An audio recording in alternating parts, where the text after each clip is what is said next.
नमस्कार विद्यार्थी मित्रांनो, ड्रीम पोस्ट अकॅडमीमध्ये तुम्हा सगळ्यांचे सहर्ष स्वागत. आज आपण हे लेक्चर यासाठी रेकॉर्ड करतोय कारण आपण हिची बॅच बनवली होती. कुठली तर अर्थशास्त्र आणि अर्थव्यवस्था विश्लेषण ट्रेंड पीडीएफ. आलं लक्षात? तर ही बनवली होती आपण स्पेसिफिकली संयुक्त गट ब आणि क ही पूर्व परीक्षेसाठी, अर्थात कंबाईन ग्रुप बी आणि ग्रुप सी. तर याच्यामध्ये आपण काय केलंय मित्रांनो, तर 2010 ते 2023 ह्या कालावधीमध्ये आतापर्यंत अर्थशास्त्र, ठीक आहे, अर्थशास्त्र आणि अर्थव्यवस्था यांचे जवळपास आतापर्यंत जेवढे प्रश्न विचारलेत तर जवळपास किती विचारलेत तर 450 ते 500 प्रश्न आतापर्यंत विचारून झालेत. तर ह्या प्रश्नांचा आपण काय केलंय, डिटेल अनालिसिस केले. आता बऱ्याच जणांचं कन्फ्युजन असं झालं की आपण कुठल्या प्रकारचा व्हिडिओ बनवलाय काय अनालिसिस, म्हणजे जो तुम्ही मार्केटमध्ये ट्रॅडिशनली पाहता तर तशा प्रकारचा आपण कुठल्याही प्रकारचा व्हिडिओ बनवलेला नाहीये. आणि तसं तुम्ही बॅचच्या डिस्क्रिप्शन मध्ये पाहू शकता.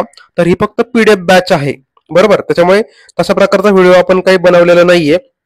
पण बऱ्याच विद्यार्थ्यांचा डाऊट होते की ही पीडीएफ कशी अनालाइज करायची, त्या दृष्टीने आपण हा व्हिडिओ बनवतोय. आलं लक्षात? तर मी तुम्हाला डायरेक्ट आपल्या मेन पेज कडे घेऊन जातो. तर 2010 ते 23 आतापर्यंत कशा प्रकारे प्रश्न विचारले हे जर आपण ओव्हरऑल ट्रेंड लक्षात घेतला तर तुम्ही इकॉनॉमिक्सचा अभ्यास त्या अँगलने करू शकता. आलं लक्षात? कंबाईनला सर्वसाधारणपणे 10 किंवा 15 मार्काचा प्रश्न विचारले जातात. आलं लक्षात? 10 किंवा 15 क्वेश्चन विचारले जातात. आता ट्रेंड कधी 10 येतो, कधी 15 वर येतो. आलं लक्षात? तुम्ही मागच्या वर्षी पाहिलं असेल की त्यांनी तुमचं मॅथ्स रिझनिंगचे काय केलेत, क्वेश्चनचा पॅटर्न चेंज केलाय. म्हणजे काय, पहिले ते 15 विचारायचे, आता ते 20 विचारायला लागलेत. त्यामुळे इकॉनॉमिक्स मध्ये देखील कधी 15 कधी 10 असे विचारले जातात. आता याच्यामध्ये तुम्ही जर 10 ते 23 असं जर ओव्हरऑल ट्रेंड पाहिला तर तुम्हाला ज्या टॉपिकवर सगळ्यात जास्त प्रश्न विचारलेत त्या अँगलने तुम्ही काय करू शकता, अभ्यास करताना त्याला प्रायोरिटी देऊ शकता. ठीक आहे. तर मी तुम्हाला काय करतो, क्वेश्चन आणि सब टॉपिक दाखवतो आणि त्याच्यावरची तुम्हाला मी प्रश्न दाखवतो की आतापर्यंत किती प्रकारे प्रश्न विचारलेत. तर बघा, सगळ्यात पहिल्यांदा तुम्हाला दिसत असेल की प्लॅनिंग आणि फायर प्लॅन याच्यावर जवळपास 54 प्रश्न विचारलेत. म्हणजे आर्थिक नियोजन आणि पंचवार्षिक योजना याच्यावर चांगलेच प्रश्न आहेत, जवळपास 54 प्रश्न विचारलेत. त्याच्यामुळे हा टॉपिक तुमचा सुटता कामा नाही.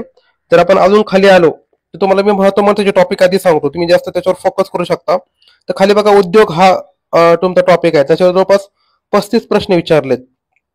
नंतर आपण थोडंसं वर येऊया, त्याच्यामध्ये पुढचं आहे ते म्हणजे तुमचं भारतातील बँकिंग व्यवस्था. तर भारतीय बँकिंग व्यवस्थेमध्ये जवळपास 33 प्रश्न विचारलेत. आणि हेच जर आपण आरबीआय बरोबर कंबाईन केलं तर आरबीआय वर देखील 16 प्रश्न विचारलेत. म्हणजे 16 अधिक 33 जवळपास 49 प्रश्न तुमच्या बँकिंग क्षेत्रावरच विचारलेत, लक्षात घ्या. त्याच्यामुळे तुमचा आरबीआय आणि बँकिंग हा टॉपिक सुटता कामा नाही. अजून जर आपण खाली आलो तर तुमच्या स्कीमवर जवळपास 28 प्रश्न विचारलेत. किती? 28. आता स्कीम मध्ये पण कुठल्या, जर तुम्ही त्याला रोजगारामध्ये ऍड केलं, म्हणजे रोजगाराच्या योजना ऍड केल्या तर ते 19 स्कीम आहेत आणि इतर योजना ऍड केल्या तर 28 स्कीम आहेत. आलं लक्षात? म्हणजे 19 प्लस 28 किती होतात? 9 8 17. आणि इकडं म्हणजे जवळपास 37 प्रश्न तुमची योजनावर होतात. म्हणजे तुम्ही योजना तुम्ही स्किप करू शकत नाही, तुम्हाला कुठल्या ना कुठल्या प्रकारचा प्रश्न दिसेल. आलं लक्षात? नंतर पुढे बघा, तुम्ही जर जनगणनेचा विचार केला तर लोकसंख्या जनगणना याच्यामध्ये बघा, लोकसंख्येविषयी मूलभूत माहितीवर त्यांनी 14 प्रश्न विचारलेत. भारताच्या जनगणनेवर 17 प्रश्न विचारलेत. महाराष्ट्राची जनगणना 2011 याच्यावर 18 प्रश्न विचारलेत. आणि महाराष्ट्राची जनगणना 2001 याच्यावर 2 प्रश्न विचारलेत.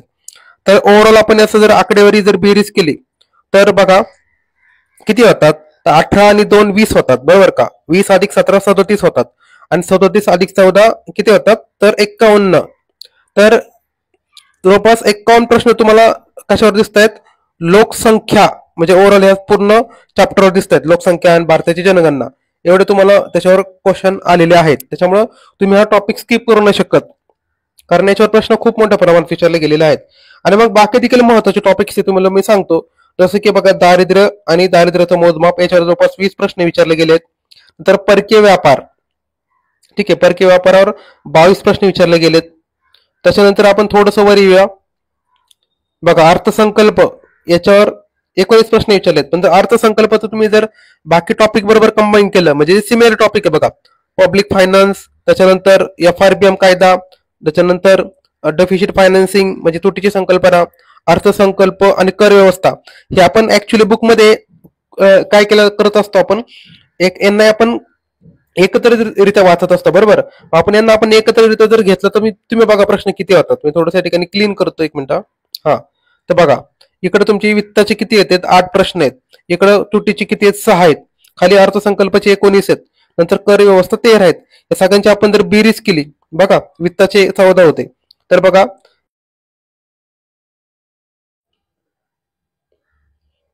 तर वित्ताचे 14 अशा प्रकारे बघा, जवळपास तुम्हाला इथं 60 एक प्रश्न दिसतील. तर अशा प्रकारे आपण पाहिलं की कशा कशा प्रकारे तुम्ही जे मोठमोठे टॉपिक्स आहेत त्याला टार्गेट करू शकता. आता मी तुम्हाला गठ्ठ्यानुसार सांगतो की तुम्ही कशा प्रकारे मोठमोठे सब्जेक्ट म्हणण्याशी आपण टॉपिक्स म्हणूया, सब टॉपिक्स एकत्र गठ्ठा करून वाचू शकता. आता जसं की लोकसंख्या आहे बघा, लोकसंख्येची मूलभूत माहिती, त्याच्यानंतर भारताची जनगणना, महाराष्ट्राची जनगणना, असं मिळून तुम्ही असा गठ्ठा तयार करू शकता आणि ते एकदा संपवू शकता. नंतर जर आपण पब्लिक फायनान्स, नंतर FRBM, तुटीची संकल्पना, अर्थसंकल्प, टॅक्स, ह्या सगळ्या गोष्टी आपण एकत्र वाचू शकतो. वाटलंच याचा कलर चेंज करतो मी. नंतर बँकिंगच्या बाबतीत विचार आपण केला तर RBI आणि बँकिंग व्यवस्था याच्यावर एक मोठा तुम्हाला गठ्ठा अशा प्रकारचे प्रश्न दिसतील. नंतर पुढचं योजना, तर योजनामध्ये लक्षात घ्या तुम्हाला रोजगाराची योजना पण आहेत आणि बाकीची योजना पण आहेत, जसं की पायाभूत सुविधा, सामाजिक सुरक्षा, महिला, मुली, आरोग्य, पर्यटन, इतर वेगवेगळ्या स्कीम्स. त्याच्यानंतर पुढचा टॉपिक येतोय तो म्हणजे व्यापार. तर व्यापारमध्ये बघा तुम्ही एक पूर्ण गठ्ठा तयार करू शकता, जसं की त्याच्यामध्ये परकीय व्यापार आहे, FDI आहे, सेज आहे, भारतीय परकीय व्यापार संघटना आहे. हे सगळ्या गोष्टी त्याच्यामध्ये गठ्ठामध्ये घेऊ शकता. आणि मग बाकीचे त्याच्यामध्ये राहिलेले टॉपिक्स. आता बघा या ठिकाणी तुम्हाला मग मी लेखापरीक्षण सांगितलं होतं, तुम्ही लेखापरीक्षण देखील इकडे खाली पब्लिक फायनान्सच्याच काय करू शकता, जवळ घेऊ शकता. लक्षात घ्या, इकडे याच्यामध्ये तुम्ही ऍड करू शकता. बरं, राहिलेले वेगळे टॉपिक जसं की पंचवार्षिक योजना. तर पंचवार्षिक योजना खूपच मोठा टॉपिक आहे आणि जसं मी तुम्हाला मागाशी सांगितले त्याच्यावर जवळपास आतापर्यंत 50 एक प्रश्न विचारून झालेत. तर तुम्ही त्याच्यामध्ये तसं त्या हिशोबाने त्याला ऍड करू शकता. कुठली पंचवार्षिक योजना, 50-54 प्रश्न विचारले त्याच्यावर, ते एक मोठा टॉपिक आहे. मग राहिलेले, याचा अर्थ असा नाही की बाकीचे टॉपिक्स तुम्हाला वाचायचे नाहीत, आलं लक्षात. तर हे तुम्हाला सांगतो की आउटपुट रेशो आता जास्त आहे, बाकीचे टॉपिक्स तुम्हाला सगळेच करायचे. त्याच्यामध्ये राष्ट्रीय उत्पन्न आहे, नंतर अर्थव्यवस्थेमधील क्षेत्र आहेत, पैसा पुरवठा मोजमाप आहे. खाली आपण आलो की मग तुम्हाला दारिद्र्य करायचे, त्याच्यावर बऱ्यापैकी 20 प्रश्न विचारलेत. बेरोजगारी आहे म्हणजे अनएम्प्लॉयमेंट 9 प्रश्न विचारलेत. HDI वर देखील 10 प्रश्न विचारलेत. नंतर उद्योगधंद्यावर बघा तुम्हाला मी सांगितलं की 35 प्रश्न विचारलेत, म्हणजे 35 हा देखील काय छोटा आकडा नाहीये. खाली मग छोटे छोटे टॉपिक्स, वित्त आयोग, सहकार, उदारीकरण म्हणजे LPG रिफॉर्म्स वगैरे. तर हे झालं लक्षात घ्या मित्रांनो ओव्हरऑल ब्रॉड व्ह्यू. ठीक आहे, पण आपला हे झाला ब्रॉड व्ह्यू. आता प्रश्न नेमके कशा प्रकारचे विचारतात? तुम्ही म्हणाल की सरांनी तुम्ही सांगितलं की एवढं एवढं करा, याच्यावर जास्त फोकस करा, पण नेमकं कशा प्रकारचे प्रश्न विचारले जातात ना मित्रांनो, ते जास्त महत्वाचं आहे. म्हणून मी काय केले, आतापर्यंत जेवढे प्रश्न आलेत ना, जवळपास 450 ते 500 प्रश्न आलेत, ते सगळे मी स्वतः वाचलेत आणि त्या प्रत्येकाला काय केलं, वन लाईनर स्वरूपात या ठिकाणी टाकले. तर याचा फायदा काय होतो? याचा फायदा असा होतो की तुम्हाला कळून जातं की कशा प्रकारचा प्रश्न विचारला जातो. हेच लक्षात घ्या, वन लाईनर PDF तुम्हाला खूप महागमध्ये विकली जाते मार्केटमध्ये, पण आपण काय केलंय, फक्त 10 रुपयामध्ये या सगळ्या गोष्टी दिल्यात. तर वन लाईनर मध्ये तुम्हाला काय सांगितले की त्या टॉपिकवर तुम्हाला कशा प्रकारचे प्रश्न आतापर्यंत विचारलेत, हा एक प्रकारचा ट्रेंड दिला आपण, लक्षात घ्या. म्हणून तर आपण त्या बॅचच नाव दिले की PYQ अनालिसिस ट्रेंड PDF. आला लक्षात. तर आता तुम्ही राष्ट्रीय उत्पन्नाचा जर टॉपिक घेतला, आपण काय करू, ह्या सिक्वेन्सने जाऊया. तर वर मी तुम्हाला गट्टा सांगितलं होतं की कशा प्रकारे तुम्ही त्याला जास्त टार्गेट करू शकता, कारण ते आउटपुट त्याचं जास्त आहे. पण आपण सगळेच टॉपिक करायचे आपल्याला. आपल्याला जर कट ऑफ क्लिअर करायचा असेल तर आपण असं नाही की फक्त मेन टॉपिक करून गेले. मेन टॉपिकची तुमची चुकलेच नाही पाहिजे, कारण त्या ठिकाणी आउटपुट रेशो जास्त आहे. पण तुम्हाला एक एक क्वेश्चन जर बरोबर आणायचं असेल तर तुम्हाला सगळेच टॉपिक करावे लागतात. आता राष्ट्रीय उत्पन्न बघा तुम्ही, त्याच्यामध्ये प्रश्न कशा प्रकारचे विचारलेत, जसं की राष्ट्रीय उत्पन्न ही कशी कन्सेप्ट आहे, फ्लो कन्सेप्ट आहे, बरोबर, प्रवाही संकल्पना आहे. नंतर राष्ट्रीय उत्पन्न मोजण्याच्या पद्धती कुठल्या आहेत, तर आपल्याला माहिती आहे आपण कुठली कुठली मेथड वापरतो, तर उत्पन्न पद्धत वापरतो, उत्पादन पद्धत वापरतो, खर्च पद्धत वापरतो, अशा वेगवेगळ्या पद्धत त्याच्यामध्ये आहे, त्याचा आपल्याला अभ्यास करायचा आहे. नंतर स्थूल देशांतर्गत उत्पन्न याची व्याख्या काय, आलं लक्षात. तर त्याची व्याख्या काय, त्याचं मिनिंग काय, हे तुम्हाला विचारलं जातं. तर तुम्हाला GDP, NDP ह्या सगळ्या गोष्टी असतात ना, त्या सगळ्यांची डेफिनेशन माहित पाहिजे, त्याचा फॉर्म्युला माहित पाहिजे. नंतर राष्ट्रीय उत्पन्नाचा अंदाज व्यक्त करण्याची पद्धत, हे त्याच्यावर वरच्या टॉपिकमध्ये झालं. नंतर आर्थिक वर्ष कालावधी, तर आपला पहिला कालावधी लक्षात घ्या 2004-5 होता, आता 2011-12 साली झालाय, बरोबर. तर ते कुठल्या समितीच्या रिकमेंडेशन नुसार झालं ते देखील वाचून ठेवा. नंतर आधारभूत वर्ष, ठीक आहे. मी उलट सांगितलं का, सॉरी, हा आधारभूत वर्ष म्हणजे 4-5 हे पहिलं होतं आणि आता झालं 11-12, हे झालं तुमचं आधारभूत वर्ष. आणि आर्थिक वर्षाचा कालावधी किती आपला, तर 1 एप्रिल ते 31 मार्च.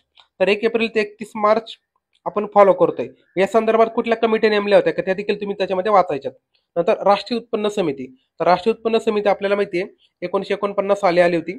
महालनोबिस त्याचे अध्यक्ष होते आणि बाकी भरपूर सदस्य होते त्याच्यामध्ये. तर त्यांनी अहवाल दिला होता. मग नंतर आलं लक्षात.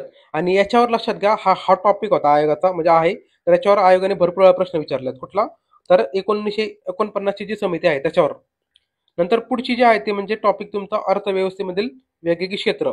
आता क्षेत्र म्हणजे कुठले असतात आपल्याला माहिती आहे, शेती आहे, बरोबर, नंतर उद्योग आहे, नंतर सेवा आहे. तर ह्या तिन्ही क्षेत्रावर त्यांचा प्रश्न विचारण्याचा कल दिसून येतो. म्हणजे काय, समजा आता भारतीय शेती आहे, तर भारतीय शेतीची उत्पादकता कशा कशावर अवलंबून आहे. नंतर एलपीजी नंतर भारताचा जीडीपी रेट काय आहे, बरोबर आहे. सगळ्यांचे मिळून आपण जीडीपी रेट काढतो, जे काय असेल तो. आपले मेन 3 क्षेत्र आहेत, शेती, उद्योग आणि सेवा. तर आपल्या जीडीपीचा ग्रोथ रेट काय आहे, तो कमी जास्त झालाय का. नंतर जीडीपी मधील मग वेगवेगळ्या क्षेत्रांचा वाटा, जसे की शेती क्षेत्राचा वाटा बघा 50 ते 13 किती होता. नंतर 50 ते 80 मध्ये जीडीपीचा ग्रोथ रेट किती होता, त्याला आपण हिंदू ग्रोथ रेट म्हणतो. नंतर 2013 ते 14 याच्यामध्ये सेवा क्षेत्राचा हिस्सा किती होता. आता हे असं जुना डेटा शक्यतो आजकाल विचारत नाही, पण तुम्हाला एक ओव्हरऑल ट्रेंड माहित पाहिजे. नंतर भारतीय अर्थव्यवस्थेमध्ये शेतीचं काय महत्व आहे. नंतर कृषी, उद्योग, सेवा ह्या सगळ्या क्षेत्रांचा वाटा वाढलाय का कमी झालाय. आपल्याला माहिती की कृषीचा वाटा कमी कमी होत चाललाय, सेवाचा वाटा वाढत वाढत चाललाय, आलं लक्षात. नंतर तृतीय सेवांचे मुख्य कार्य काय, टर्शरी सेवा. नंतर सेवा क्षेत्राचा हिस्सा किती सध्या, त्याच्यामध्ये काय ट्रेंड आहे. कृषी क्षेत्राची व्याख्या विचारली, कृषी क्षेत्र नेमकं काय. आणि मग 50 ते 2010 मध्ये कृषी क्षेत्राचा वाटा घसरलाय, तो किती घसरलाय जीडीपी मधला. कारण बघा आपण स्वातंत्र्य झालो त्या जवळपास ऑलमोस्ट आपला मोर दॅन 50% वाटा हा कृषीचा होता. आता तो ऑलमोस्ट झालाय जवळपास किती, 16 ते 17 दरम्यान तुम्हाला दिसेल, 16 ते 17%, आला लक्षात. नंतर पुढचा टॉपिक येतो म्हणजे पैसा आणि बाकी इतर गोष्टी, जसं की पैसा पुरवठा आणि मोजमाप. तर याच्यामध्ये आपण काय करतो, आपण जे हे पाहतो ना टर्म्स बघा, M0, M1, M2, हे सगळे तुम्हाला डिटेल करायचे आहेत. म्हणजे M0 म्हणजे काय, M1 म्हणजे काय, M2 म्हणजे काय, M3 म्हणजे काय, याच्यामधील नॅरो मनी कुठला आहे, ब्रॉड मनी कुठला आहे, आला लक्षात. त्या गोष्टी त्या तुम्हाला त्यात वाचायचे त्याच्यामध्ये डिटेलमध्ये. त्याच्यानंतर पत पुरवठा अधिकारित योजनेची सुरुवात कधी झाली. नंतर नाणे बाजारामध्ये निधीच्या कमतरतेचं कारण काय असतं. अशा ऑफ द ट्रॅप क्वेश्चन थोडेसे येतात, तुम्ही लॉजिकली सॉल्व्ह करू शकता. पण मेन कन्सेप्ट काय याच्यामध्ये, तर M0, M1, M2, M3, M4 याच्यावर कायम तुम्हाला प्रश्न विचारलेले दिसतील. नंतर जेम्स केन्स नावाचा थिंकर आहे, आजकाल बघा थिंकरवर प्रश्न तुम्हाला विचारलेले दिसतात. तर थिंकरवर जेम्स केन्सचं काय म्हणणं होतं, लोक पैसे स्वतःजवळ का ठेवतात, त्याचं कारण आपल्याला माहिती की त्यांना एक आपत्कालीन कंडिशन मध्ये पैसा हवा असतो. बरेच कारण आहे त्याची, त्यांनी 3-4 कारण सांगितलीत. त्याच्यावर तुम्हाला राज्यसेवेला देखील प्रश्न विचारला जातो. तर पैसा जवळ ठेवण्याचं कारण काय. नंतर पैशाचं कार्य बघा, पैशाचं कार्य 2 व्यक्तींनी दिले, एक आहे तुमचे प्राचार्य किनले आणि दुसरे पॉल इनझिंग. आपल्या बुकमध्ये लक्षात घ्या आपण हे दोन्ही गोष्टी कव्हर केल्यात, ठीक आहे. बाकी कुठल्याच मार्केटमधल्या पुस्तकामध्ये पैशाचे कार्य सगळ्याच प्रकारे कव्हर केलेलं नाही. तर पैशाचे कार्य 2 थिंकरने क्लासिफिकेशन केलंय, बरोबर का. आपल्याला माहिती की प्राथमिक कार्य, द्वितीय कार्य, बाकी मग त्याच्यामध्ये कंटिंजन्सी कार्य, असे भरपूर कार्याचे प्रकार आहेत. नंतर संकुचित पैसा म्हणजे काय, तुमचा संकुचित पैसा नॅरो मनी. नंतर रेडिक कार्यगट, आपल्याला माहिती आहे रेडिक कार्यगटानुसार आपण काय केलंय, चलनफूट पुरवठ्याचं वर्गीकरण जे आहे ते मॉडिफाय केलंय. मग ते वर्गीकरण काय आहे. नंतर संकुचित पैसा आणि विस्तारित पैसा याच्यामध्ये काय फरक आहे, नेमकं कशाला संकुचित पैसा म्हणतात, कशाला विस्तारित पैसा म्हणतात, नॅरो मनी म्हणजे काय, ब्रॉड मनी म्हणजे काय. म्हणजे बघा M0, M1, M2, M3 याच्यावर तुम्हाला जास्त फोकस दिसतो या टॉपिकमध्ये. नंतर तुमचं लेखापरीक्षण. तर लेखापरीक्षण मध्ये लक्षात घ्या मित्रांनो, तुम्हाला ऑडिट चेक करायचंय, म्हणजे ऑडिट. आता ऑडिट भारतामध्ये कोण करतो, तर आपल्याला माहिती कॅग करतो. आताच बघा राज्यसेवेला प्रश्न विचारला होता, आर्टिकल नंबर 148 तुम्हाला माहितीच पाहिजे. आणि आपल्या इकॉनॉमिक्सच्या पुस्तकामध्ये आपण आर्टिकल देखील इन्क्लूड करून घेतलेत, आलं लक्षात. तर त्याच्यामध्ये कसं आहे, तुम्ही कॅग वगैरे सारख्या गोष्टी कव्हर करता. त्याच्यानंतर तुम्ही ऑडिटचे प्रकार देखील त्याच्यामध्ये चेक करत असता, म्हणजे कॅग कुठल्या कुठल्या प्रकारचे ऑडिट त्या ठिकाणी करत असतो, आलं लक्षात. त्याच्यानंतर भारतामधील ऑडिटचं कामकाज कोण पाहतं, म्हणजे आपल्याला माहिती आहे की कॅग पाहत असतो, बरोबर. त्याच्यानंतर लेखापरीक्षणाचे वेगवेगळ्या प्रक्रिया कशी आहे, कुठल्या कुठल्या प्रकारची प्रक्रिया आहे. नंतर सुधारित लेखापरीक्षण प्रमाणक म्हणजे काय, स्टँडर्ड कुठला आहे. आणि मग वेगवेगळ्या वित्तीय समित्या. आल्या लक्षात तशा सगळ्या गोष्टी. त्याच्यानंतर पुढचा टॉपिक महत्वाचा आहे तो म्हणजे आर्थिक नियोजन आणि पंचवार्षिक योजना. तर आर्थिक नियोजनावर आपण काय काय पाहत असतो. पुढचा टॉपिक आपण पाहतो तो म्हणजे लक्षात घ्या, आर्थिक नियोजन पंचवार्षिक योजना. तर याच्यामध्ये कसं आहे मित्रांनो, तुम्हाला मी सांगितलं होतं की याच्यावर जवळपास 54 ते 55 प्रश्न विचारलेत. तर याच्यामध्ये तुम्हाला काय लक्षात ठेवायचं असं तुम्हाला मी एक अधिक कॉमन फ्रेमवर्क सांगतो. तर एक सेकंद जरा कॉमन फ्रेमवर्क मध्ये.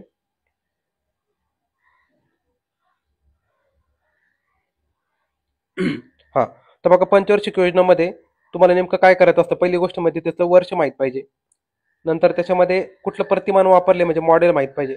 नंतर त्याचा तुमचा ग्रोथ रेटचं टार्गेट किती होतं ते टार्गेट माहित पाहिजे, मग ते अचीव झालंय का. त्याच्यानंतर सगळ्यात जास्त फोकस म्हणजे फोकस कशावर होता आपल्याला माहिती आहे. पहिल्या याच्यामध्ये शेतीवर होता, दुसऱ्या याच्यामध्ये उद्योगधंद्यावर म्हणजे हेवी इंडस्ट्रीवर होता, तिसऱ्या याच्यामध्ये दोघांवर होता म्हणजे शेती आणि उद्योगधंदा दोघांवर होता. असे तुम्हाला फोकस माहित पाहिजे. नंतर सगळ्याधिक खर्च कुठल्या क्षेत्रावर झालाय, तर ह्या गोष्टी तुम्हाला माहित पाहिजे. सगळ्याधिक खर्च कुठल्या गोष्टीवर झालाय. नंतर कुठल्या स्कीम मध्ये म्हणजे कुठल्या पंचवार्षिक योजनेमध्ये कुठल्या कुठल्या प्रकारचे प्रोजेक्ट आणले गेलेत, म्हणजे कुठल्या 5 इयर प्लॅन मध्ये कुठल्या कुठल्या इयरचे प्रोजेक्ट आणले गेलेत ते पाठ पाहिजे. जसं की मग रूरकेला, भिलई, दुर्गापूर हे प्रोजेक्ट कुठं कुठं आलेत ते महत्वाचे प्रोजेक्ट विचारतात. नंतर कुठली महत्वाची घडामोडी झाली का, एखादी घडामोडी झाली महत्वाची त्याच्यामध्ये मग काय झाले त्या म्हणजे आर्थिक घडामोडी, वित्तीय घडामोडी, राजकीय घडामोडी, आंतरराष्ट्रीय घडामोडी, या सगळ्या गोष्टी आपण त्याच्यामध्ये स्टडी करतो. त्याच्यानंतर ती योजना फेल का झाली, समजा एखादी योजना फेल झाली असेल तर त्याचं कारण काय. आपल्याला माहिती की जे 1962 साली आपलं वॉर झालं कोणाबरोबर, चायना बरोबर. आणि 1965 ला वॉर झाला आपलं पाकिस्तान बरोबर. त्याच्यामुळे या कालावधीतील जी योजना होती ना ती बऱ्यापैकी फेल झाली, लक्षात घ्या. म्हणजे जो पैसा योजनेला वापरायचा होता तो आपण कुठं वापरला तर उद्योगधंद्याला, आपला उद्योगधंदा म्हणण्यापेक्षा आपण इंडस्ट्रीसाठी वापरला, त्या डिफेन्ससाठी वापरला. आलं लक्षात, डिफेन्ससाठी आपण जास्त वापरला होता तो. त्याच्यामुळे त्या ठिकाणी ती योजना बऱ्यापैकी फेल झाली होती. तर असं तुम्हाला कारण माहित पाहिजे. त्याच्यानंतर मग पंचवार्षिक योजना कोण राबवतो आपल्याला माहिती आहे, प्लॅनिंग कमिशन. मग प्लॅनिंग कमिशनची स्थापना कधी झाली ते, त्याच्यानंतर त्याचे अध्यक्ष कोण असतात, जसे की आपण म्हणतो ना ओव्हरऑल स्ट्रक्चर त्याचे कार्य. सध्या आपल्याला माहिती की नीती आयोग आहे, मग नीती आयोगाची स्थापना कधी झाली, त्याचे अध्यक्ष कोण असतात, उपाध्यक्ष कोण असतात, लेटेस्ट कोण आहेत, त्याच्या मेंबर्सचं स्ट्रक्चर कसं आहे, या सगळ्या गोष्टी. नंतर राज्य अजून एक सांगायचं झालं ते म्हणजे प्लॅनिंग कमिशन बरोबर आपली अजून एक बॉडी होती ते म्हणजे एनडीसी. एनडीसी मध्ये त्याची स्थापना वगैरे, त्याचं स्ट्रक्चर कसं आहे, कार्य कसं चालतं, या गोष्टी. आणि लेटेस्ट मध्ये जर भारताचं सांगितलं तुम्हाला मी की नीती आयोग. तसं तर महाराष्ट्राची कुठली संस्था आहे का, बरोबर. तर महाराष्ट्राची संस्था कुठली आहे का त्या हिशोबाने. तर ह्या सगळ्या गोष्टी आपण स्टडी करतो. आता बघा तुम्हाला मी ओव्हरऑल म्हणजे आराखडा सांगितलाय की आपण ओव्हरऑल प्लॅनिंग मध्ये काय काय स्टडी करायचंय. तर कशा प्रकारचे प्रश्न विचारलेत बघा. रूरकेला, भिलाई, दुर्गापूर यासारखे प्रकल्प विचारलेत. तर कुठल्या योजनेमध्ये होते ते दुसऱ्या योजनेमध्ये होते. नंतर नीती आयोगाचं नाव, स्थापना, अध्यक्ष विचारलेत. नंतर कृषी क्षेत्रासाठी आर्थिक नियोजनाचे उद्दिष्ट काय होते, म्हणजे याच्यामध्ये तुम्ही उद्दिष्ट देखील ऍड करून टाका, म्हणजे नियोजनाचे उद्दिष्ट काय असतात. त्याच्यानंतर मध्ये शॉर्ट टर्म उद्दिष्ट, लॉंग टर्म उद्दिष्ट, ह्या सगळ्या गोष्टी. नंतर तुम्हाला ग्रोथ रेट विचारलाय बघा, 1981 ते 12 ग्रोथ रेट विचारलाय. पहिल्या पंचवार्षिक योजनेचा कालावधी तुम्हाला म्हटलं की सगळ्या योजनेचा कालावधी तुम्हाला पाठ करायचा आहे. त्याच्यामध्ये कुठं कुठं हॉलिडे होता, कुठं कुठं गॅप होता, बरोबर का. हॉलिडे कधी होता ते सगळं तुम्हाला पाठ करायचे. त्याच्यानंतर दुसरी पंचवार्षिक योजना, त्याचं प्रतिमान म्हणजे मॉडेल तुम्हाला सांगितलं. नंतर नीती आयोगाची मूलभूत माहिती, त्यांचा अधिकार काय असतात. नंतर एनडीसी म्हणजे राष्ट्रीय विकास परिषदेची रचना कशी आहे. नंतर आर्थिक नियोजन काळात वृद्धीचा दर कसा होता. नंतर 9व्या पंचवार्षिक योजनेमध्ये सेवा क्षेत्राचा वृद्धी दर जास्त का होता. 12व्या पंचवार्षिक योजनेचे अध्यक्ष कोण होते. आपल्याला माहिती आहे योजनेचे अध्यक्ष कोण असतात तर प्राईम मिनिस्टर असतात, बरोबर का, बाय डिफॉल्ट. त्याच्यानंतर नियोजन काळामध्ये सर्वाधिक प्रमुख क्षेत्र कुठलं होतं तर आपण पब्लिक सेक्टर होतं. नंतर 12व्या पंचवार्षिक योजनेचे मुख्य लक्ष, तर लक्षात घ्या 12वी म्हणजे 10व्यापासून 12वी पर्यंत जे योजना आहेत ना त्या सगळ्यांची तुम्हाला सब टार्गेट देखील पाठ करून ठेवायचे. नंतर 10व्या योजनेमध्ये वृद्धी दर काय होता. पहिल्या 3 पंचवार्षिक योजनेमध्ये सगळ्यात महत्त्वाचे उद्दिष्ट काय होतं. नंतर भारतीय नियोजनाची उद्दिष्ट काय आहेत, म्हणजे त्याच्यामध्ये शॉर्ट टर्म, लॉंग टर्म तुम्हाला वाचायचे. नंतर सगळ्यात पंचवार्षिक योजनेचा कालावधी तुम्हाला सांगितलं की कालावधी तुम्हाला पाठच पाहिजे. नंतर महत्त्वाच्या झालेल्या घटना 4थ्या पंचवार्षिक योजनेमध्ये. नंतर महालनोबिस प्रतिमानाचा फोकस कशावर होता. वेगवेगळे आपल्याला मॉडेल स्टडी करतो आपण, महालनोबिस, हेराल्ड डोबर मॉडेल, आलं लक्षात, असे वेगवेगळे मॉडेल्स आहेत. हे सगळ्या गोष्टी लक्षात घ्या, आपण आपल्या बुकमध्ये देखील कव्हर केलेल्या आहेत. आता हे मी फक्त तुम्हाला मार्केटिंग म्हणून नाही सांगत, तर लक्षात घ्या जर तुम्हाला एकाच ठिकाणी या सगळ्या गोष्टी भेटत असतील तर तुमचं आउटपुट वाढून जातं कशाचं, एक्झाम मधलं.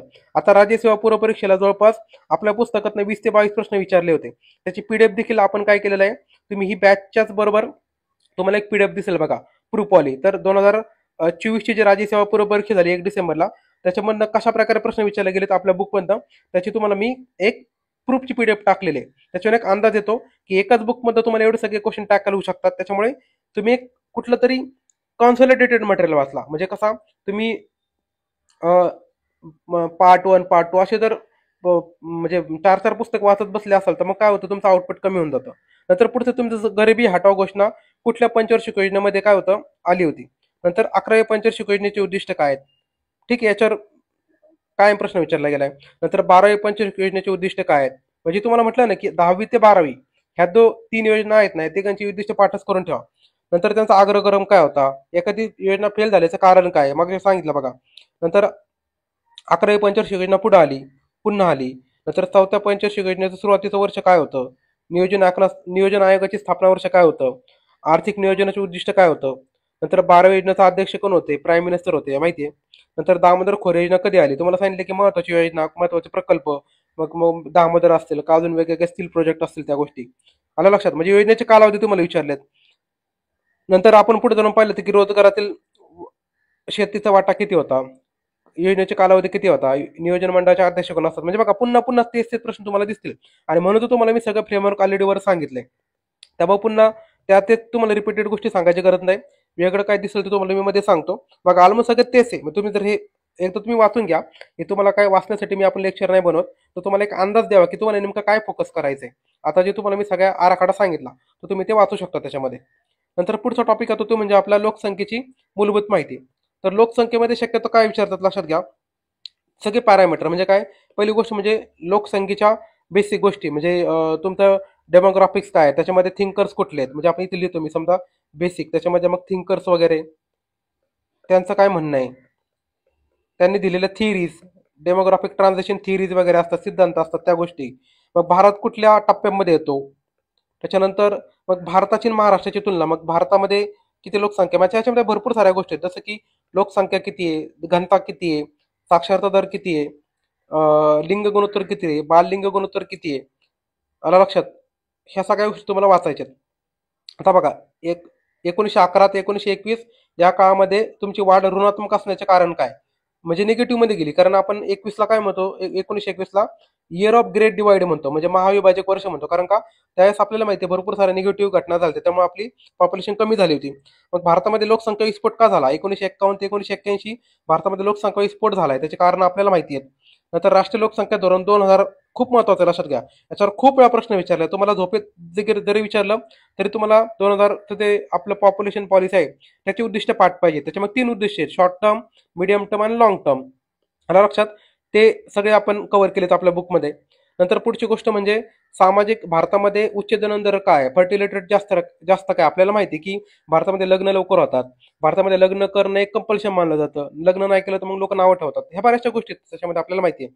नंतर लोकसंख्या संक्रमणाचे सिद्धांत म्हणजे काय, डेमोग्राफिक ट्रान्झिशन थिअरी, मग भारत कुठल्या अवस्थेमध्ये आहे, बरोबर.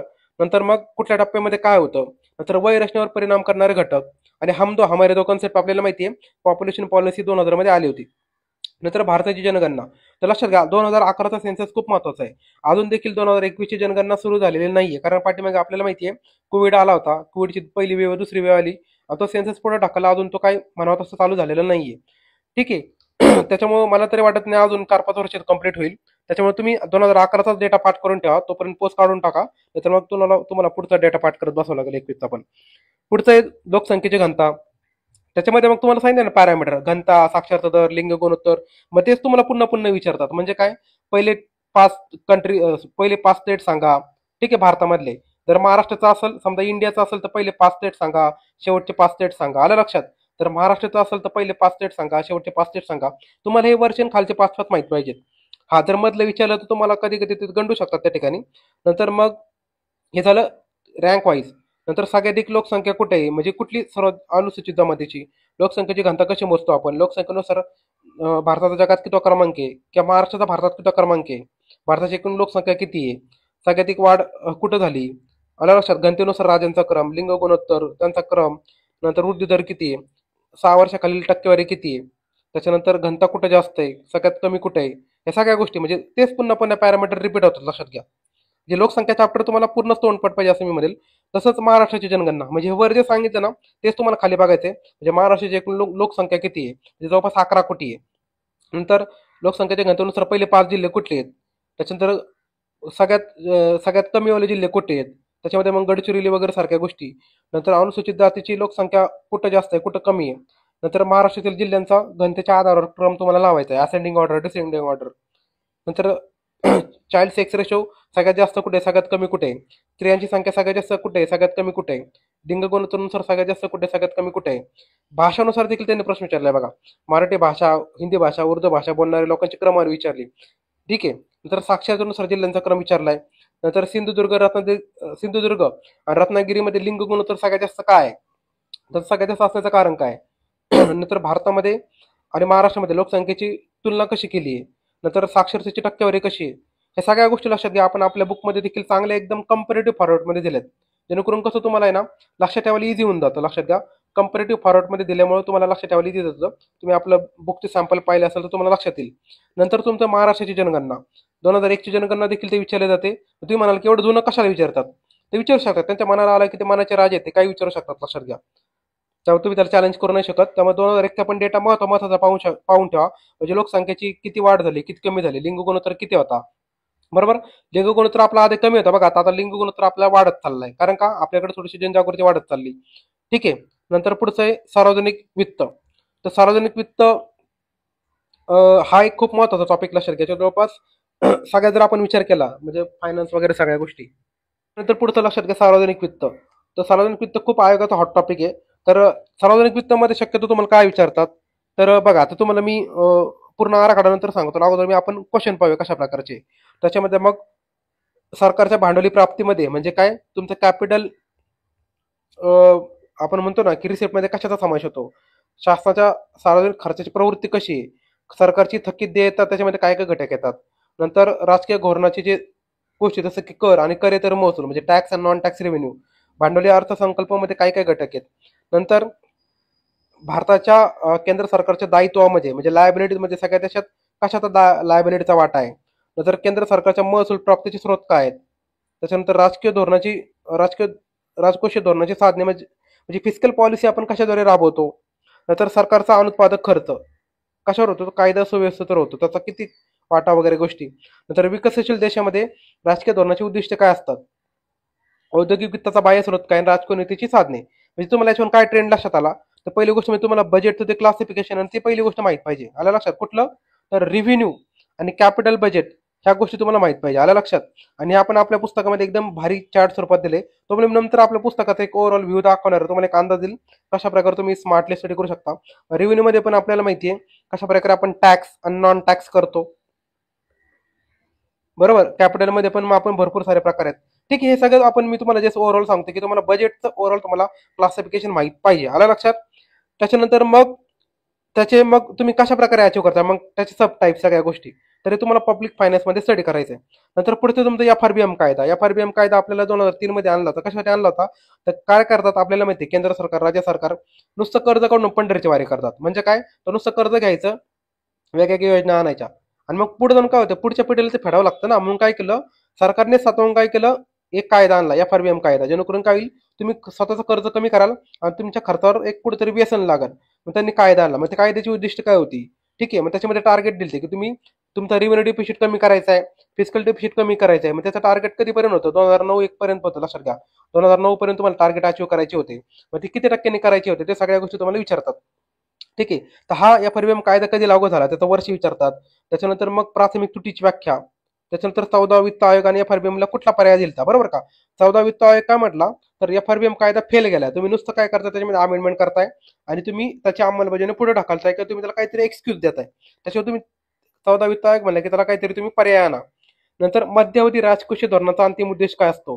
नंतर केंद्र सरकारच्या अगोदर कुणी FRBM कायदा आणला होता. नंतर भारताने कधी आणला होता, महाराष्ट्राने कधी आणला होता. नंतर NK सिंग कमिटी आपल्याला माहिती FRBM कायदा रिव्ह्यू करण्यासाठी नेमली होती, बरोबर का.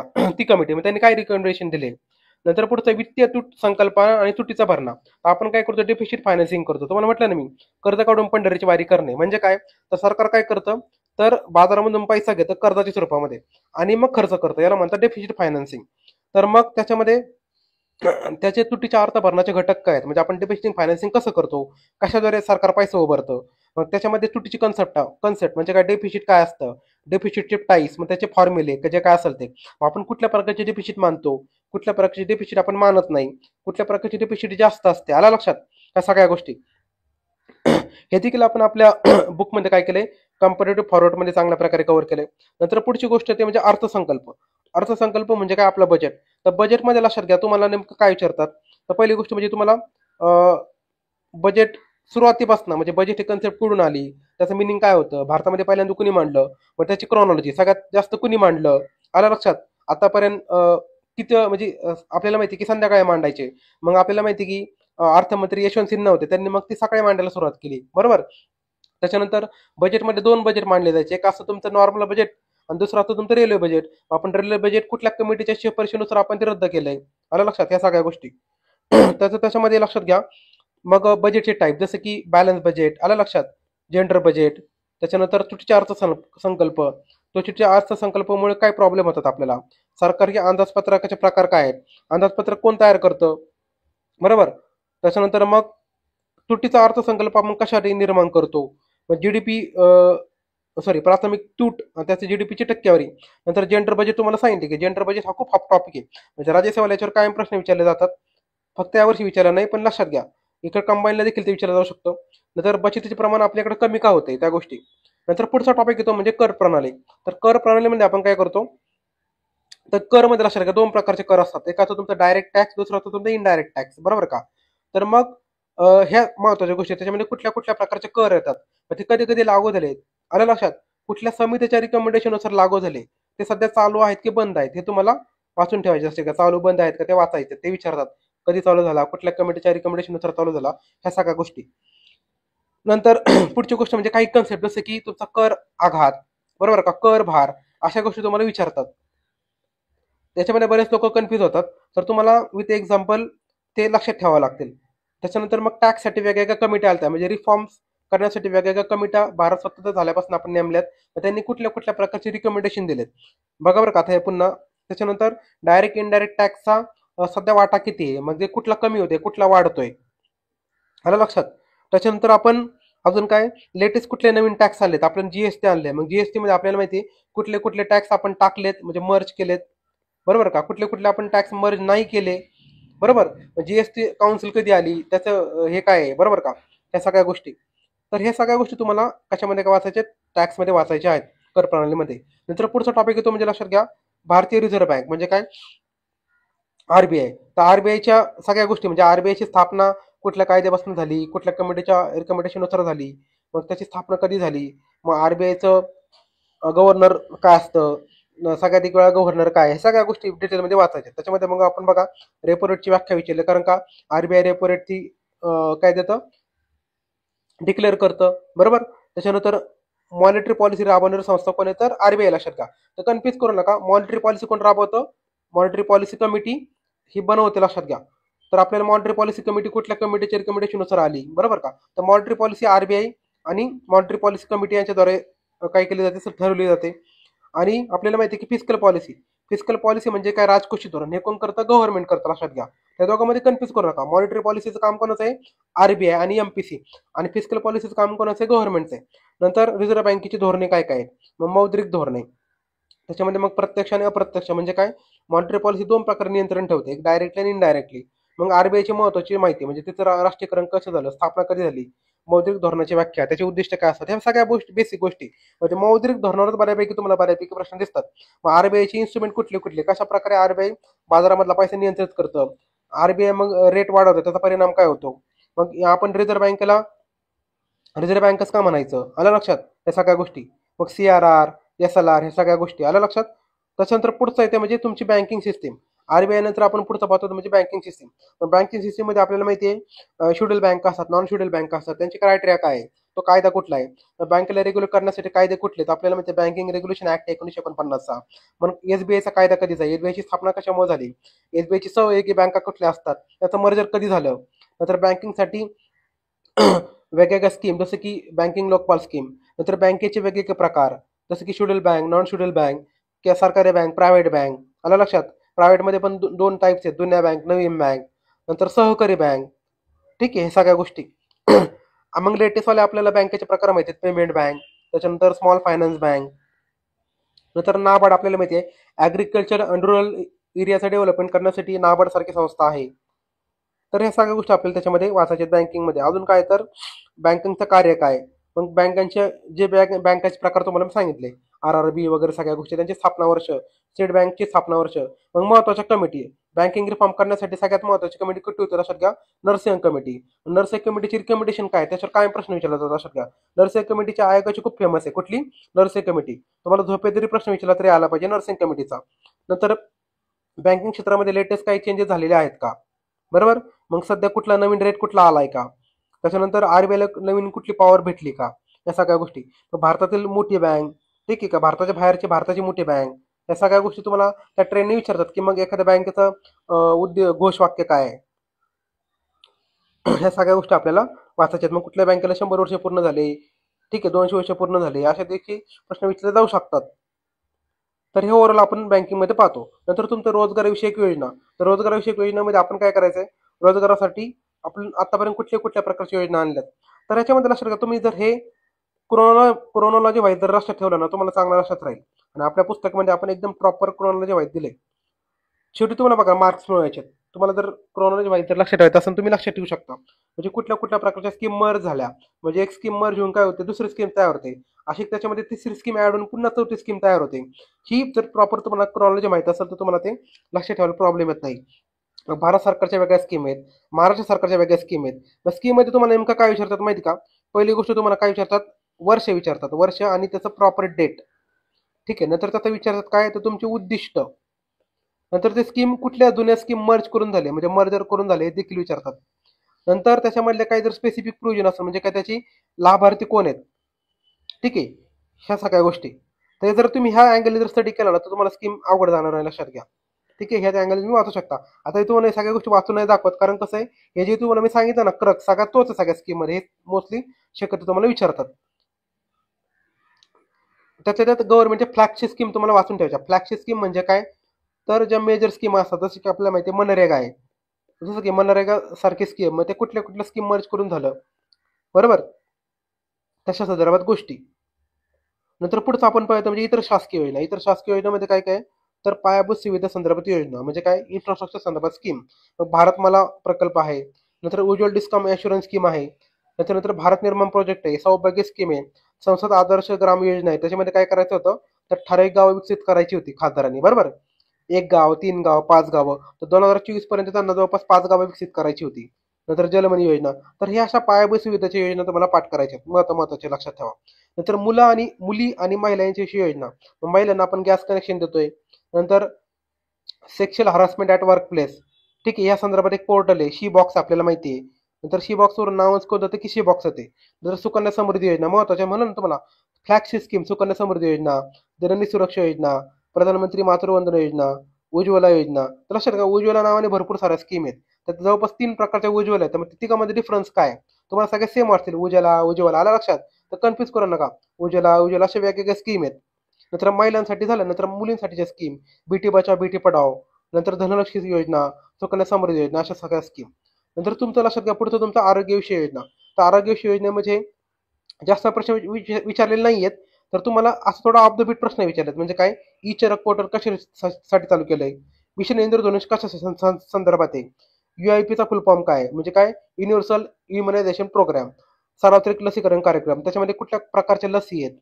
नंतर नॅशनल रूरल हेल्थ मिशन, ही खूप महत्वाची स्कीम लक्षात घ्या, नॅशनल रूरल हेल्थ मिशन, ठीक आहे, तर 2005 ला सुरुवात झाली. त्याच्यामध्येच अंगणवाडीचा उल्लेख केला, अंगणवाडीच बोलतोय आपण, आशा कार्यकर्त्याचा उल्लेख आहे.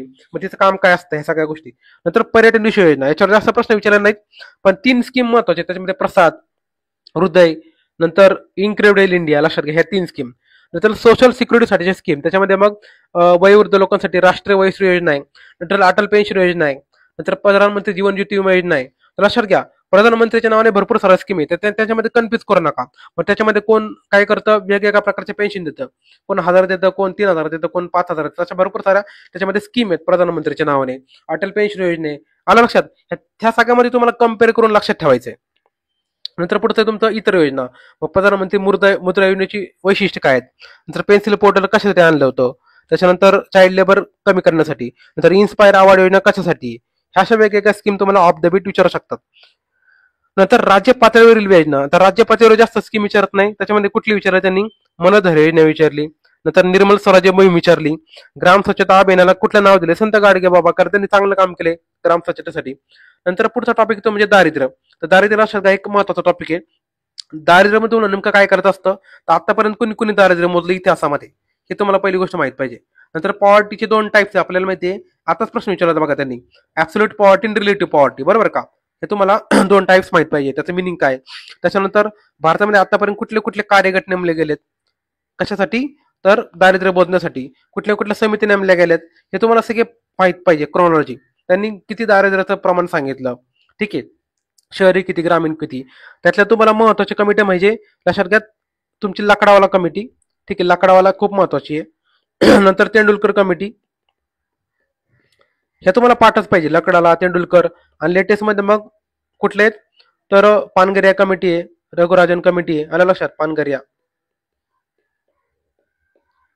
तर ह्या लेटेस्ट वाल्यामध्ये तर यांच्यावर जास्त तुम्हाला प्रश्न विचारले दिसतात. त्याच्यानंतर मग कॅलरी कन्सेप्ट काय आहे, मग कॅलरी सफिशियंट आहे का, ठीक आहे. MRP, URP ह्या ज्या गोष्टी आहेत ना, MMRP, ह्या गोष्टी बेसिक तुम्हाला विचारल्या जाऊ शकतात. बघा, तुम्हाला तेंडुलकर, रंगराजन तेंडुलकर, थॉमस पिकेटीचं बुक विचारले, आपल्या पुस्तकात आपण कव्हर केलंय. दारिद्र्य मोजण्यासाठी कुठली नोडल एजन्सी, तर त्यावेळेस नियोजन आयोग होती. नंतर बहुआयामी दारिद्र्य काय असतं, म्हणजे काय, मल्टी डायमेन्शनल पॉवर्टी इंडेक्स, ठीक आहे. नंतर रंगराजन समितीची शिफारसी, म्हणजे बघा, तेंडुलकर, लाकडावाला, रंगराजन याच्यावर तुम्हाला बऱ्यापैकी प्रश्न दिसतात. त्याच्यानंतर पुढचा टॉपिक आहे तुमची बेरोजगारी. तर बेरोजगारी म्हणजे काय, बेरोजगारी टाइप्स कुठले, लेबर फोर्स, ह्या सारख्या गोष्टी, लेबर फोर्स, वर्क फोर्स. नंतर बेरोजगारीचे वेगवेगळे प्रकार, ग्रामीण दारिद्र्य, ग्रामीण बेरोजगारी, शहरी बेरोजगारी, ठीक आहे, त्याच्यामध्ये वेगवेगळे टाइप्स. नंतर लेबर फोर्स, वर्क फोर्स यांचे डेफिनेशन. त्याच्यानंतर CDS मध्ये काय काय येतं आपल्याला माहिती आहे, 3 प्रकार आपण करतो की UPSS, आलं लक्षात, UPS, त्याच्यानंतर CDS, CWS यासारख्या बेसिक कन्सेप्ट. त्याच्यामध्ये डिफरन्स काय, त्याच्यामध्ये आपण कुठल्या प्रकारची बेरोजगारी मोजतो, या सगळ्या गोष्टी. आणि मग बेरोजगारी असण्याची कारण, मग त्याच्यामध्ये तुम्हाला टाईप सांगितले होते की शहरी बेरोजगारी, ग्रामीण बेरोजगारी, त्याचे कारण काय, ते सगळ्या गोष्टी. 3 गोष्टी तुम्हाला महत्वाच्या आहेत की तुम्हाला बेरोजगारीचे प्रकार माहित पाहिजे. त्याच्यानंतर हे सगळे तुम्हाला हे UPSCD सगळे प्रकार, बेरोजगारी आपण कशी मोजतो, ह्या सगळ्या गोष्टी. नंतर तुमच्या लक्षात घ्या, मानव विकास निर्देशांक म्हणजे काय. मानव विकास निर्देशांक म्हणजे आपण काय मोजत असतो, तर HDI खूप हॉट टॉपिक आहे, लक्षात घ्या, आयोगाचा खूप आवडता टॉपिक आहे. मग HDI तुम्हाला एकदम बेसिक पासून माहिती पाहिजे. HDI ची डेव्हलपमेंट कुणी केली, त्याच्यासाठी मग ठीक आहे, ADI ची डेव्हलपमेंट कुणी केली, तर थिंकर कुठले होते. त्याच्यानंतर मग तो सगळ्यात पहिल्यांदा UNDP ने कधी चालू केला, त्याच्यामध्ये कुठले 3 वेगवेगळे डायमेन्शन आहेत, त्याच्यामध्ये कुठले सब डायमेन्शन आहेत, बरोबर. त्याच्यानंतर त्यांचं वेटेज किती, HDI कसा कॅल्क्युलेट करतात, सध्याचा जो इंडेक्स आहे त्याच्यामध्ये पहिला रँक कोणाचा आहे, शेवटचा रँक कोणाचा आहे, भारताचा कितवा रँक आहे, भारताचा कितवा स्कोर आहे, भारताने अशा प्रकारचा स्वतःचा इंडेक्स काढला होता का, महाराष्ट्राने काढला होता का, असे तुम्हाला ओव्हरऑल मध्ये स्टडी करायचं आहे, आलं लक्षात. नंतर तुमचं पुढचं आहे उद्योगधंदे. उद्योगधंद्याला बऱ्यापैकी प्रश्न विचारलेत बघा. तर उद्योगधंद्यामध्ये नेमकं काय विचारतात, तर भारतातील सगळ्यात जुना आणि संघटित क्षेत्रातील उद्योग कुठला, द्वितीय क्रमांकाचा कृषी प्रधान उद्योग कुठला, जलद औद्योगिकरणास कारणीभूत ठरणारा उद्योग कुठला, नवीन तंत्रज्ञानाचा वापर करणारा उद्योग कुठला, भारतामध्ये विदेशी दराची तुलना केली, खनिज तेलाचे सगळ्याधिक साठे कुठले आहेत. नंतर वेगवेगळ्या इंडस्ट्रियल पॉलिसी लक्षात घ्या. आपल्याला माहिती आहे महत्वाच्या पॉलिसी किती आहेत, 1948, 1956, अशा आपण इंडस्ट्रियल पॉलिसी आणल्या होत्या. पण त्याच्यामध्ये काय डिफरन्स आहे. नंतर कर्वे कमिटी, नंतर महाराष्ट्रातील महत्वाचे प्रसिद्ध लघु उद्योग त्यांची ठिकाणं, मग सार्वजनिक उपक्रम म्हणजे काय, पब्लिक सेक्टर अंडरटेकिंग चांगली कामगिरी कधी करू शकतात, सिमेंट उद्योगाचं त्यांनी विचारलंय. आता थोडंसं ऑफ द बीट असे काय प्रश्न रिपीट नाही होत. नंतर महाराष्ट्रामधील प्रमुख उद्योग आधारित शहरं कुठली आहेत, नंतर देशामधील उद्योग क्षेत्राची कामगिरी कशी आहे, नंतर आपल्याला माहिती MSMEचं क्लासिफिकेशन कसं आहे, त्याचा लेटेस्ट क्रायटेरिया कसा आहे. नंतर आपण इंडेक्स पण जारी करतो. औद्योगिक उत्पादनाचा निर्देशांकाचा पायाभूत वर्ष कुठले आहे, महाराष्ट्रामधील प्रमुख औद्योगिक प्रकल्प कुठले, त्यांची ठिकाणं कुठली, भारतातील पहिला ताग उद्योग कुठला, भारतामधील विमान उद्योगाची सुरुवात कधी झाली, कुठं झाली, पहिला खत कारखाना, म्हणजे महत्वाचे लक्षात घ्या. पहिले वाले आहेत तुम्हाला विचारलं बऱ्यापैकी, पहिला खत कारखाना, पहिला मॉडर्न स्टील कारखाना, विमान कारखाना, ज्यूट इंडस्ट्री अशा पाहिल्यावर तुम्हाला बऱ्यापैकी विचारलंय. नंतर मेक इन इंडिया सप्ताह चालू घडामोडीनुसार प्रश्न विचारतात. महारत्न कंपनी कुठल्यात लेटेस्ट कुठली ऍड झाली 13वी. ठीक आहे. नंतर राष्ट्रीय उत्पादन धोरण बरोबर का नॅशनल मॅन्युफॅक्चरिंग पॉलिसी 2011 आहे. त्याचे वैशिष्ट्य काय त्याचे उद्दिष्ट काय आहेत? दक्षिण महाराष्ट्रामधील प्रमुख हातमाग केंद्र कुठलं आहे? देशातील पहिलं संत्री वायनरी ठिकाण कुठलं आहे? चतुर्थ व्यवसायाची व्याख्या काय? जमशेदपूर औद्योगिक शहर कुठल्या नदीची काठी आहे? नागपूरमधील 5 स्टार इंडस्ट्रियल वसाहत कुठली आहे? ठीक आहे. बुटीबोरी का अजून कुठली आहे? त्याच्यानंतर सोलापूरमधली कुठली आहे? म्हणजे प्रत्येक शहरामधली तुम्हाला 5 स्टार कुठली पाहिजे MIDC माहित पाहिजे. आलं लक्षात? बेंद्रे शेडकिन कुठे आहे? औरंगाबाद मध्ये आहे का कुठे आहे? नंतर कुठल्या इंडस्ट्रीला परवाना घेणं कंपल्सरी आहे. नंतर इंडस्ट्रियल पॉलिसी वर्ष पुन्हा पुन्हा विचारत बघा. पहिलं पॉलिसी, दुसरी पॉलिसी. ठीक आहे. नंतर व्यापार प्रतिबंधक कायदा ते मग ते इथे MRTP पाहिजे थोडा मोनोपॉली रिस्ट्रिक्शन ट्रेड प्रॅक्टिसेस कायदा बरोबर का. त्याच्यानंतर त्याचा कायद्यानं त्याला पुढे जाऊन कुठल्या कायद्यानं रिप्लेस केलंय तर कॉम्पिटिशन कायदा आणलाय आपण 2002 साली. ठीक आहे. तर असे कायदे. नंतर परकीय चलन नियंत्रण कायदा म्हणजे फेरासारखे कायदे. त्याच्यानंतर नवीन औद्योगिक धोरण कुठलं आहे म्हणजे LPG रिफॉर्म केल्यानंतर आपण आणलं होतं बघा 1991ला 24 जुलै 1991ला आपण नवीन औद्योगिक धोरण आणलंय. नंतर MRTP कायदा त्याला रिप्लेस केला आपण स्पर्धा कायद्याने. MRTPचे तेच आलं बघा पुन्हा पुन्हा रिपीट झालं होतं कायद्यात 2-3 वेळा. नंतर नवीन औद्योगिक धोरण कधी आलं होतं मग 24 जुलै 1991ला. आणि पाठीमागच्या 50 वर्षामध्ये औद्योगिक धोरणाची कामगिरी काय म्हणजे बघा याच्यामध्ये आपण काय केलं 2 गोष्टी कंबाईन केल्यात. इंडस्ट्री आणि LPG रिफॉर्म आला लक्षात.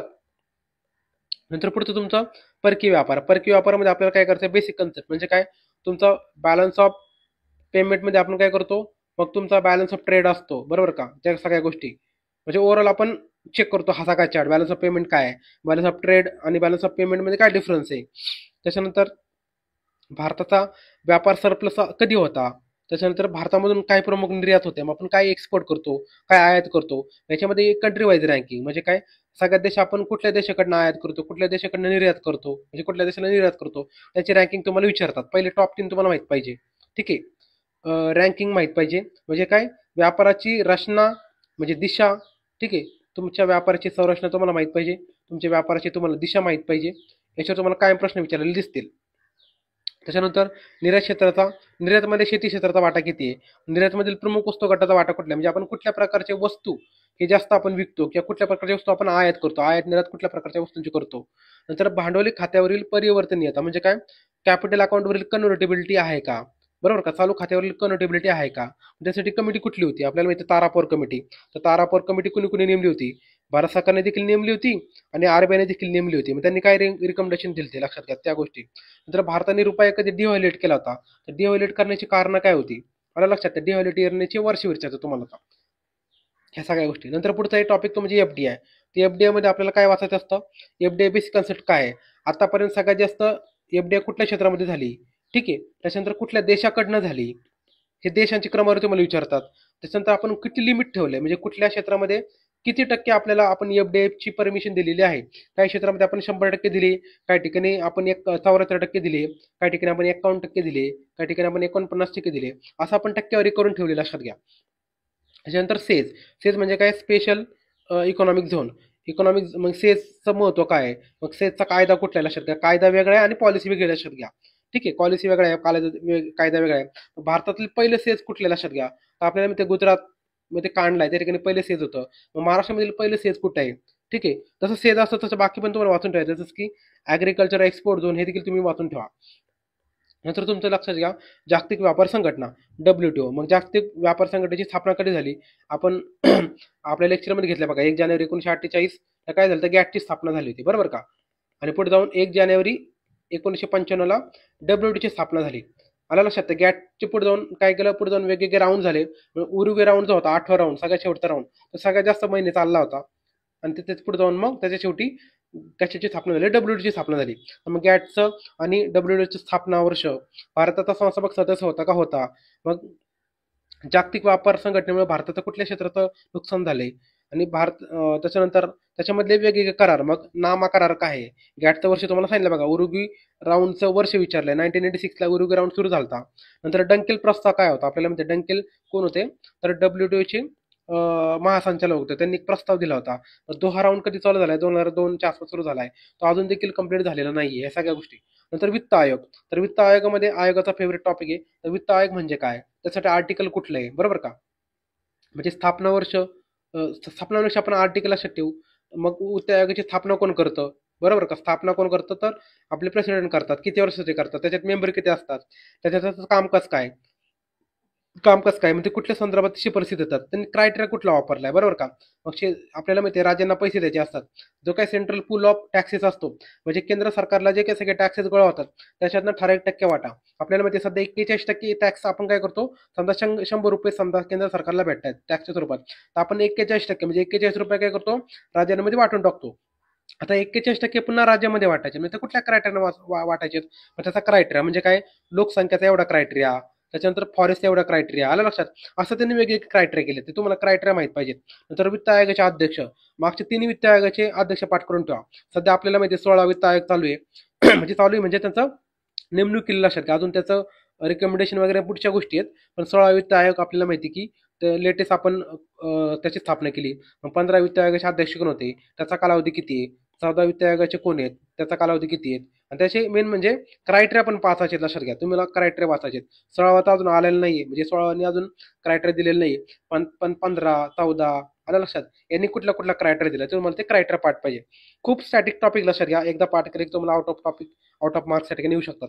पुढचा टॉपिक तो म्हणजे सहकार. तर सहकाराचा असा प्रश्न नाहीयेत, पण सहकार एक महत्वाची कन्सेप्ट आहे, लक्षात घ्या.